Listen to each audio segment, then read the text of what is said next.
So welcome back to The Business Coach. Prior to the break, we're having a conversation with Waceke Nduati, who's a wealth coach and author and the founder of Centonomy, with regards to different scenarios that as entrepreneurs, you're facing, some lessons you're actually gathering from this particular conversation. So Waceke, welcome back. Yeah, thank you, Ian. So in this part of the show, I wanted us to air some scenarios that Kenyans are actually facing at this particular juncture. Yeah. And the first scenario that I actually got in my inbox was that there's a gentleman called Waceke, not his real name. Yeah. He's a school owner. Yes. And as a result of Corona, the schools were Yes. shut down prior to the completion of the term, and parents never really quite cleared their phase because of it's just quite abrupt. So 2 months in, right now we're in April, his cash flow is literally gone down. So at the moment he has around 200,000 in the bank, and his expenses are 500,000. So he's in a point of deliberating whether to pay his existing bills or whether to pay part of the salary, because after April he doesn't have any cash. So what exactly would you advise, Waceke? I guess what he has to do, definitely he can't spend 500,000 shillings when he doesn't have 500,000 shillings. He has to make his 200,000 shillings stretch as much as possible.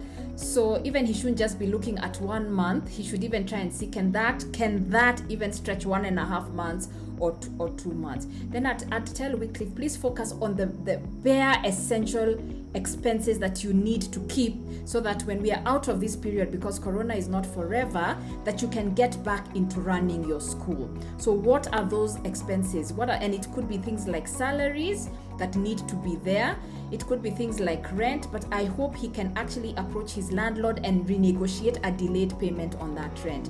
And even with salaries, I think this is the point where both employees and employers need to come together for the good of the business and for the good of the welfare of the people. So even start doing things like, can they agree, and it has to be a mutual agreement on what salary cut, so that they can just survive. I've seen some businesses even just do survival kits for their employees until they can come back to business, like food, essentials, and even telling his teachers, this is what you can actually do to go and also negotiate with your landlord. So Waceke, it's about stretching that money for as long as possible. And then in the meantime, Waceke, you probably have other skills, maybe not as an entire school, but as Waceke you can actually do. Is this the time where you can teach some classes online and get people to pay for that? Maybe you're good in art or whatever it is. So even for Waceke, for you to survive, what are the other skills you have that can also bring you a bit of income in the meantime? It doesn't have to be what you do forever, but are there any opportunities you're seeing around you that you can actually be responding to in the meantime? And then take this opportunity to restructure. Think, reflect. A lot of business people I'm talking to have always wanted time to just think and figure out what is the plan, what is the strategy for my business. So spend time, as much as you're trying to figure out how to survive, please make sure you actually spend time doing that. But stretch the resources. See if they can stretch for even more than a month. All right.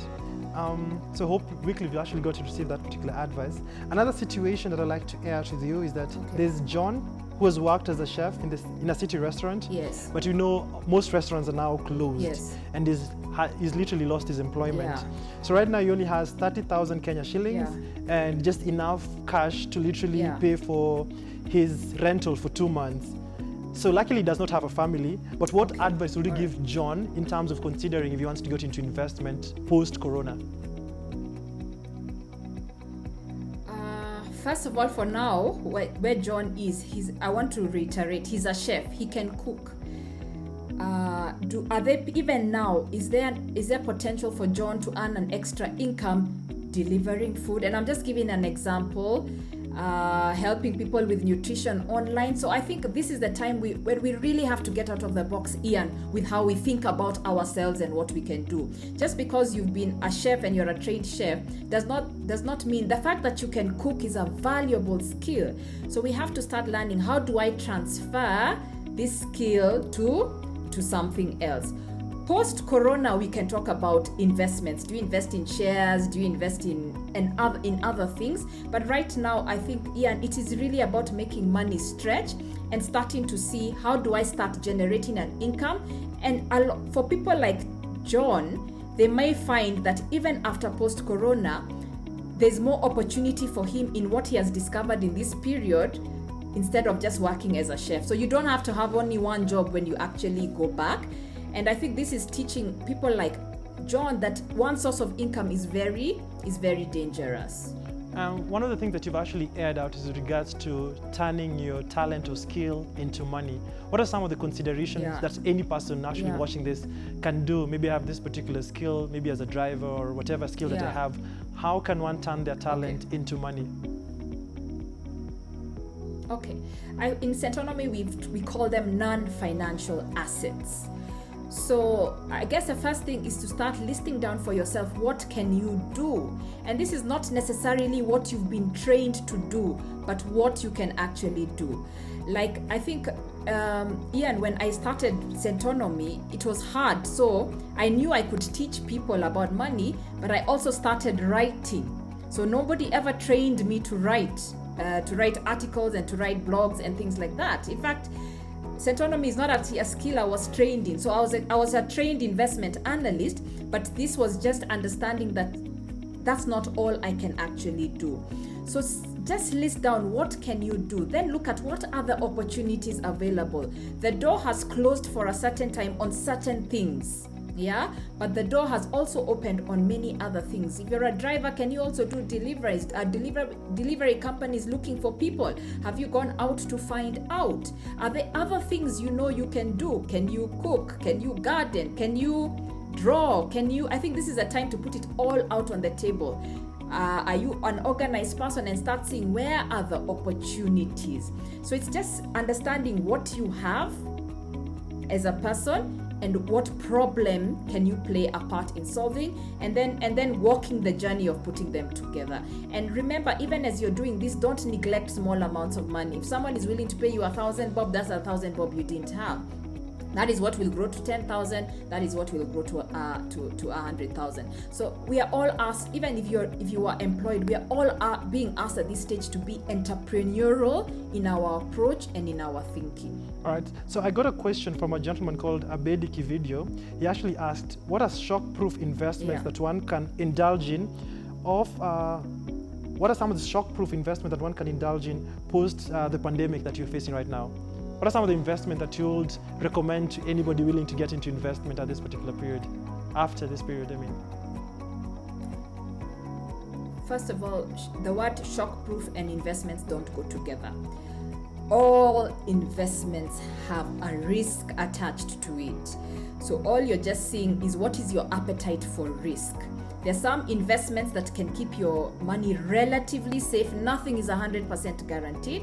There are some, but when they're keeping their money safe, just understand that the return is going to be less. There are some investments that will grow the value of your money at a higher risk. So after this period, for now, I guess people are focusing, if you don't have over and above survival money, focus on survival. But after, you've got to start asking yourself, what is my primary intention with this money? Do I want to keep money safe? For example, if I want this money to be available for school fees, I am not looking to invest in the stock market, because the stock market prices go up and down. I can't go to the school and say, give me a discount on school fees because of the stock market. So you're looking for areas that will keep your money safe. These are things like a savings account or other investments that act almost like a savings account. However, Abedi could also have long term. He's like, I'm okay to not touch this money for 5 years or 10 years because it's for long-term plans.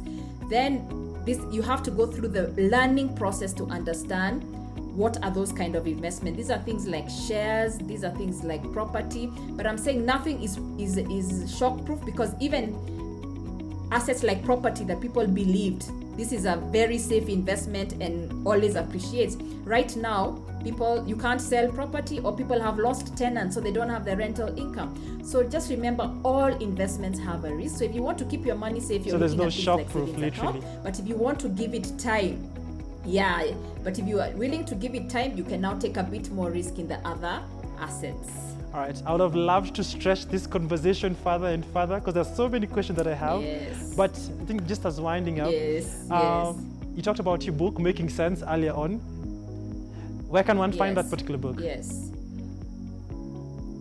So you can find Making Sense in if you go to centonomy.com, there's a link there and you can actually order and it will be delivered to you. You can also find it in Bookstop, at Yaya Center and Prestige, and you can order it online through Amazon and Rafu Books as well. Thank you so much, Waceke. I appreciate your time. Thank you. So thank you so much for having watched the show. Hope you've learned a thing or two from my conversation with Waceke.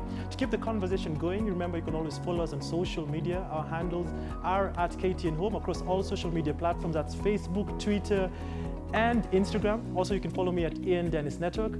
My name is Ian Dennis, and this has been The Business Coach, where we help entrepreneurs better their businesses.